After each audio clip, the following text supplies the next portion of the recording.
Sorry about that. My phone cut out for some reason. Where was I? So, yes. So they did a really good job of setting up the end times, and then they did it. Which then ultimately led into them redoing the game as Vampire the Requiem, which I will come to in another vid. Vampire Masquerade, the Masquerade I should say, was a really good game once you got your head around it, and it's one of those games that I thoroughly enjoyed at the time. It came at just the right spot for my group and I. It was just the sort of thing we were into at the time. And I think it kind of brought our gaming together a bit more. Because we used to turn up, play D&D, play the game, have a little bit of a natter, then go home. Whereas Vampire, what I found is that people were taking it much more, if I say seriously, that's probably not the right word. One of the guys who lived around the corner from me at the time, a chap named Paulie, we'd get home at like 11 o'clock, half 11 at night, and he'd want to talk about it, and we'd end up wandering the streets for like an hour and a half, talking stuff over, or even continuing the role play. Because he'd got himself quite into it and was really enjoying it. And for my friend Jason's Chicago game, after the game we'd all go back to mine. Jason would sort of like go home because he had work in the morning, and the rest of us would go back to mine. We'd all just sit around discussing what happened in the game, and out of character, what's going on, what do you think, blah blah blah. I've never had a game that did that other than Vampire the Masquerade. Nobody got into it as well as they did there. So it's a shame that the game's no longer around, because it's one that I would recommend for the right players. If you're the sort of person that enjoys a darker sort of game, the politics of it all, and something where you have a bit more agency, perhaps, as a player, Vampire the Masquerade would probably have been very good for you. You also had to have an interest in things like vampires and the like, but but that was a really good time in my life, and a really good gaming few years. Eventually we moved off beyond that. Requiem, which I'll cover in another vid, didn't quite capture us the same way, but we went back to role playing with 3rd edition D&D and then Pathfinder. But sometimes I wonder what it'd be like. I've sold all my books. I ended up selling them in about 2005. But I do wonder what it would be like to run Masquerade again. Those were some good times. Anyway, thanks for listening. Have a good day and take care. Good gaming. Greetings. Eric's UK here with another vid. Today I am talking about Vampire the Masquerade. I first experienced Vampire the Masquerade in the very early 90s. I think the game had only been out a year. And a friend of mine, Muppet, and I were interested. And we picked up the rule book and the player's guide. And I think one of the scenarios, Diablo, New Mexico, or something like that. And Muppet was not interested in running it, so it kind of fell to me. And I'll be honest, I found it really, really difficult to get my head around how this game was supposed to play. I mean, I come at that point very much from a Dungeons and Dragons background, and Vampire is not the sort of game where it's a kick in the door, kill the monster, take the treasure. And I could not get my head around it, because to me, vampires were like, well, they're just monsters. They wake up at dusk, they go out, they feed, they potentially kill people, then they go back to sleep again. And I couldn't get my head around it, so we ended up sort of like dropping the game very quickly. And it wasn't until sort of like the mid-90s when my gaming buddies and I had gone up to a friend's wedding up north. And there we met one of the groom's friends, who was big into Vampire the Masquerade, and he sort of got us quite stoked for it. And as we had recently sort of started watching things like Interview with the Vampire, we decided to give it another go. So I went over to what was then my nearest game store, and I picked up the second edition rulebook, the Player's Guide GMs, or whatever they call it, book.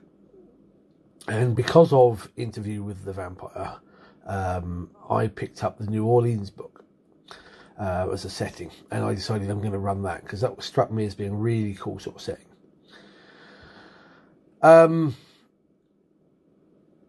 Vampire the Masquerade lasted us for about 6-7 years.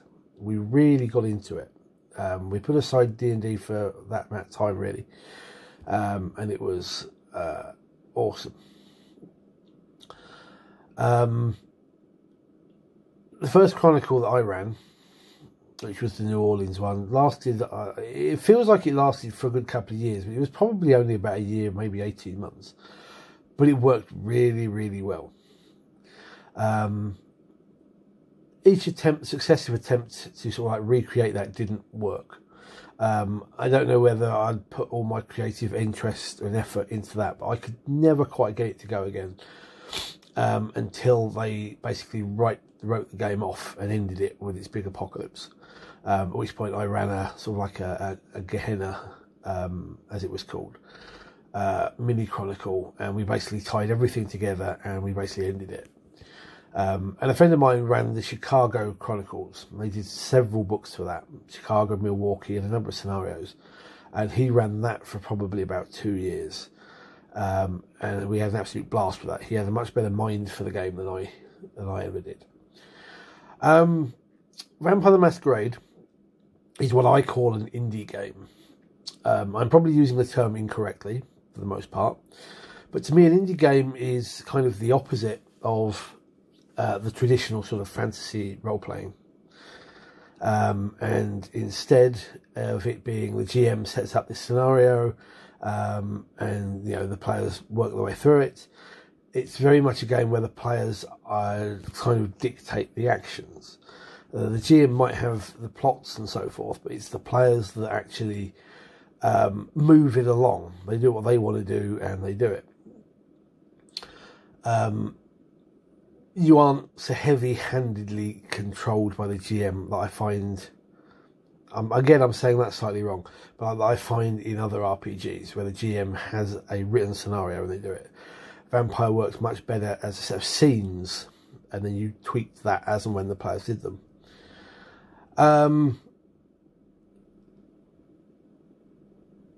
Mechanically, it was a point-based system. You had 3 sets of, you had 9 stats, but they were spread over 3 blocks: physical, mental, and social. And depending on what you set as your primary, you got so many points to spend on that one, or reduced for the second, so for the third. Likewise, you had the same for skills. I forget what brackets they fell into, but you had 3 brackets again. And then you would pick your vampire clan. And I can remember when I was much younger, and when we first picked it up, I kept reading through the book and going, well, the only one that interests me is the Bruja. I was a bit of a metalhead back in my teens and early 20s. And so that really appealed to me, where nothing else did, especially not the more social clans like Ventru, Toreador, and Tremere.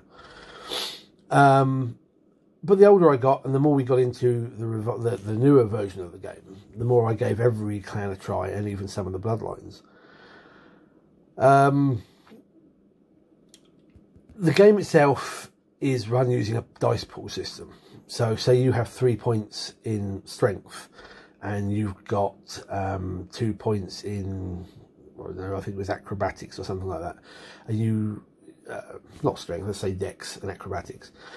So you had 5. You'd get 5 10-sided dice, and you'd roll them, and I believe 6s and above were successes, and I think 10s were almost like critical successes. I forget the term now. And that's basically what it was. And if it was opposed, it was whoever got the most successes. The game itself is meant to be a monster I am, less a monster I become. You are trying to hold on to your humanity while that gnawing rage and anger and bestial nature tears away at you from the inside, and eventually your humanity, which has a score in the game, starts to drop, because you are going to have to do things as a vampire that do not sit well with having a soul or trying to hold on to that humanity. I always found that a bit awkward, and I preferred to run the game, and my friend Jason, who ran the Chicago Chronicles, did as well, I think. And we made the game a much more political one, because when you actually get past the initial concept of you are playing vampires, it's a game of politics. You have a prince of a city, he's supported by a Primogen council, it goes down to their aides, and so on, and down to the littlest hobos yourselves as the game starts. And then you've got that link to other cities and so forth. And then you've got sects, which you're a part of. So the primary is the Camarilla, which are the ones that hold up the Masquerade and hide from humans. You've got the Sabbat, who are the give in to their bestial natures, but are the blatant near dark style, don't care about humans and they'll do what they want and so on. So playing as a political game worked a lot better for us, a lot more fun, and we got a bit better grasp of the game than, say, I did when the first edition came out. The setting was really well detailed. They did a phenomenal job as the game went along of building it into a real world background whilst keeping the World of Darkness feel. And I used to keep a actual Word document where I had a timeline of events, so I could try and tie events into the current chronicle that I was running, or what have you. This, while fantastic, was also the downfall of the game, because there's only so far you can take that, and when they keep talking about this Gehenna, this end of the world, as Justin Achilles, the developer for the third edition of the game, said, you know, there's only so long you can keep talking about this before you have to basically do it. And they did. And yeah, it was great, you know, it was really good, but it meant the end of a really good game system. I can't remember exactly when they did it. It was very early OOs, I think.